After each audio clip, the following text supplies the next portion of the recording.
Who was Napoleon? Why are some people successful and others are not?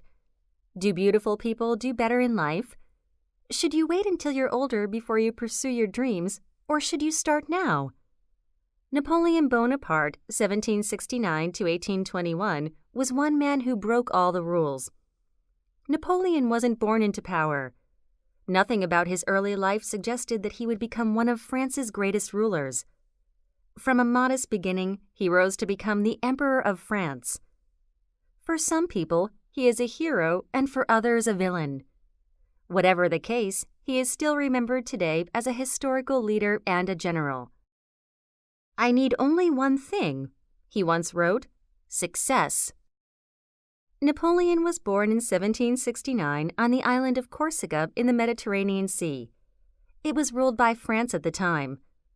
His father sent him to military school in France at age 9. It must have been a frightening trip for a young boy. He could hardly speak French.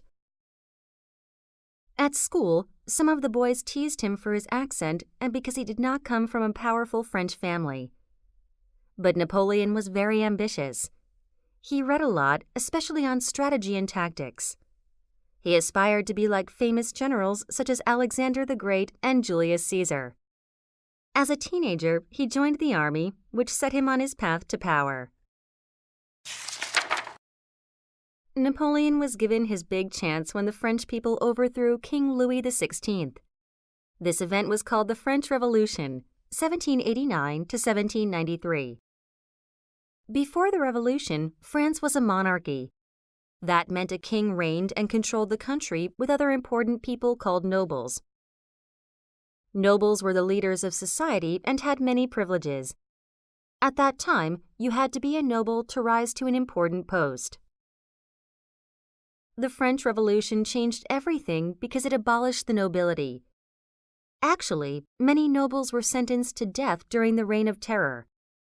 The guillotine was used to chop the heads off many of the nobles, including the king and queen. The revolution also put an end to the social hierarchy based on one's parents and birth. Napoleon was an enthusiastic supporter of the revolution.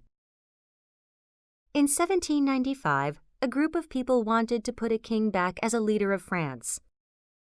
A large crowd gathered in Paris. Napoleon was one of the few military officers in Paris who did not want any more French kings. He was asked to break up the crowd. Napoleon was severely outnumbered, but he did not hesitate. His soldiers brought cannons onto the streets. They filled these with bags with little pieces of metal inside. Napoleon's soldiers blasted the crowd from very close range. The metal pieces tore through the crowd, killing about 300. The rest of the crowd scattered. Napoleon showed that he could be aggressive and brutal. Many people saw him as the person who saved Paris. At 26 years old, he was already famous.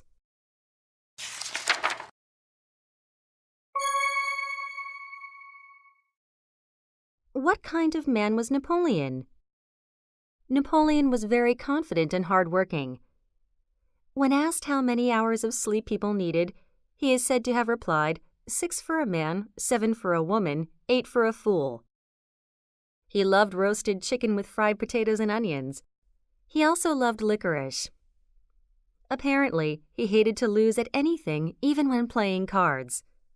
Some people said that when Napoleon played, he cheated to make sure he won. Napoleon also had some odd fears and dislikes. Apparently, he was afraid of cats and hated open doors. People made sure to close the door quickly when they entered a room with him.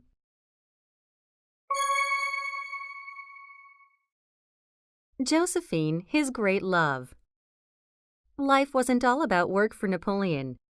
In 1795, he fell crazily in love with a woman named Josephine. He married her in 1796. He gave her a medallion with the words, "To Destiny," written on it. Josephine, on the other hand, was not madly in love with Napoleon.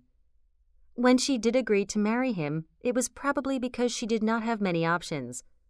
She was getting older, and she had 2 children to support. She also enjoyed spending money.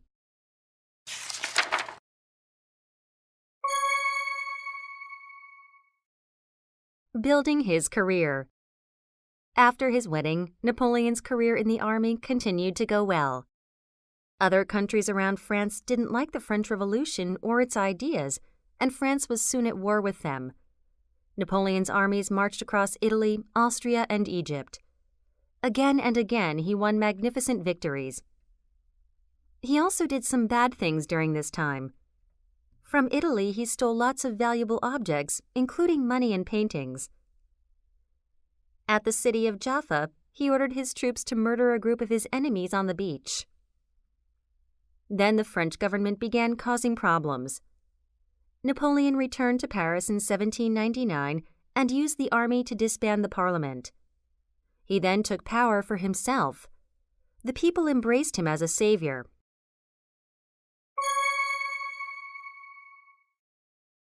The Special One.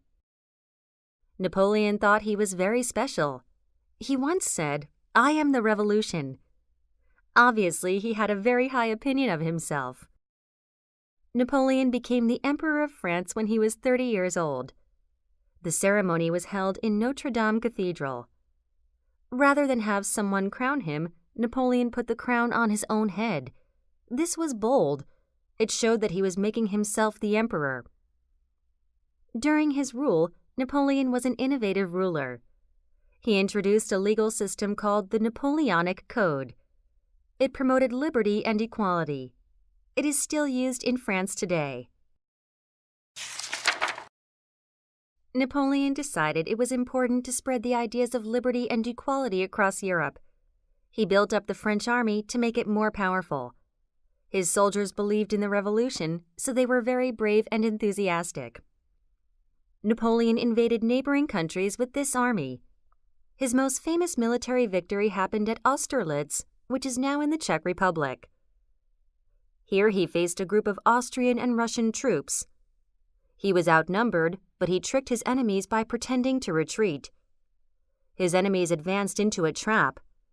Napoleon surrounded them with hidden troops, and he crushed them easily. It was a superb victory.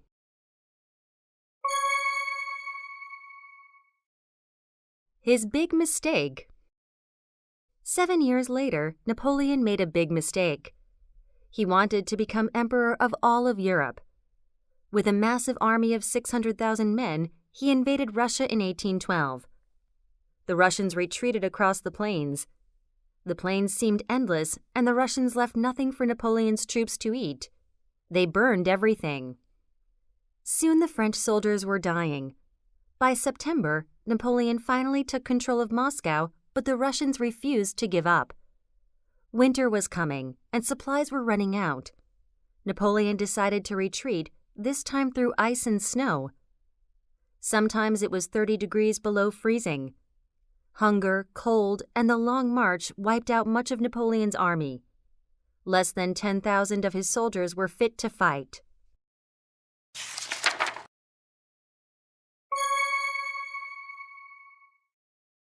The fight for Europe. The English didn't want Napoleon or the French to be the strongest country in Europe, so they set out to stop him. In 1815, Napoleon faced an English army across a muddy field in Belgium. The Battle of Waterloo was about to begin. The British army and its allies were commanded by the Duke of Wellington. Like Napoleon, he was an accomplished military leader. He was even the same age as Napoleon. However, Wellington was also the opposite of Napoleon. He was a noble man born into power. The two men faced each other. On one side, a self-made man. On the other side, a man born into a position of power. Who would win? The battle started badly for Wellington. The ground was muddy after a lot of rain. Soldiers found it difficult to move. Cannons were stuck in the mud. Wellington put soldiers in important defensive positions. Napoleon attacked. The battle was bloody. Cannonballs and bullets flew through the sky. Soldiers fell down dead or dying. Napoleon was winning. In the afternoon, Napoleon saw movement on the horizon.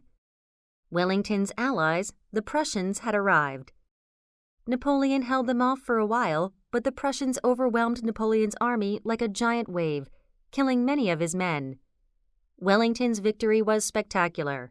Napoleon was defeated forever.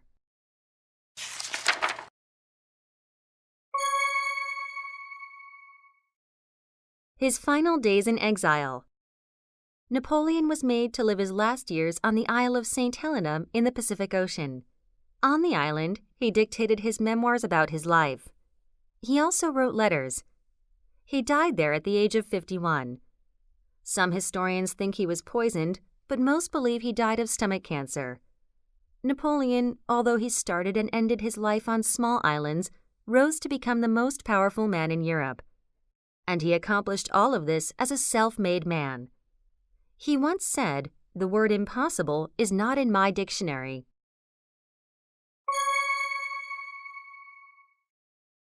The legacy. Napoleon blamed the English for his death. He wrote, "I die before my time." He believed that he was killed by the English nobility. Today, many of the governments that fought against Napoleon have laws based on ideas found in the Napoleonic Code. Still today, people disagree about Napoleon. For some, he was a man who fought for important ideas.